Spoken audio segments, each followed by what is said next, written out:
Savi Suresh Gaikwad. I am studying in Standard 10 and I am from School Vidya Pratishthan's New Bal Vikas Mandir Pimpri. So today I am going to tell you about topic tissues.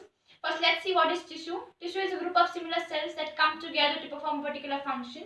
Tissues are divided into two main types, that is animal tissue and plant tissue. So first we are going to go with the plant tissue. Plant tissue have two main types in it, meristematic tissue and permanent tissue. Permanent tissue have two main types, that is simple permanent tissue and the second type that comes is complex permanent tissue. They are again divided further, then we will see later. So first we are going to go with meristematic tissue. Meristematic tissue is a dividing tissue. It is classified into three main types, that is apical, intercalary and lateral. Apical meristem is present at the tip of the plant, which helps to increase the length of the plant. Intercalary increases the girth, whereas lateral is present at the base of the plant. So now we're going to go towards the permanent tissue. As I told before, permanent tissue have two main types in it, simple permanent tissue and complex permanent tissue. First we're going to see simple permanent tissue. Simple permanent tissue have three main types in it, parenchyma, collenchyma and sclerenchyma. Parenchyma is type of permanent tissue that have unspecialized cells with thin cell walls and are very loosely packed. They have large intercellular spaces between them.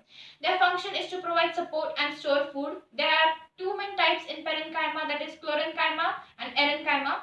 Chlorenchyma has chlorophyll in it and provides photosynthesis for the plant, whereas erenchyma is present in the aquatic plants and provide buoyancy to the plant to float over the water, as we can see a lotus. The second part that comes in simple permanent tissue is collenchyma, as you can see here. Collenchyma have thick cells. They are elongated, whereas they provide flexibility to the plant. We can easily bend a plant without breaking it. We can see a coriander. Coriander can bend easily without breaking it. It can be an example of collenchyma. The third and the last that comes in simple permanent tissue is sclerenchyma. Sclerenchyma is the tissue that have dead cells in it and they provide hardness and stiffness to the plant. As we see in a coconut, coconut has a hard covering over it and this is made up of this type of tissue. So the second part that comes in permanent tissue is complex permanent tissue.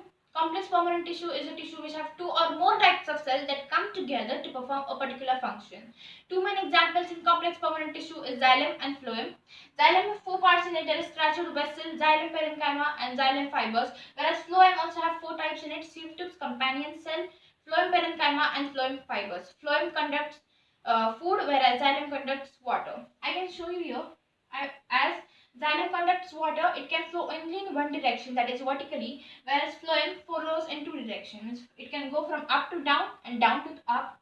So these are phloem and xylem. They are all conductive tissue and they are example of complex permanent tissue. So I hope you understand and thank you.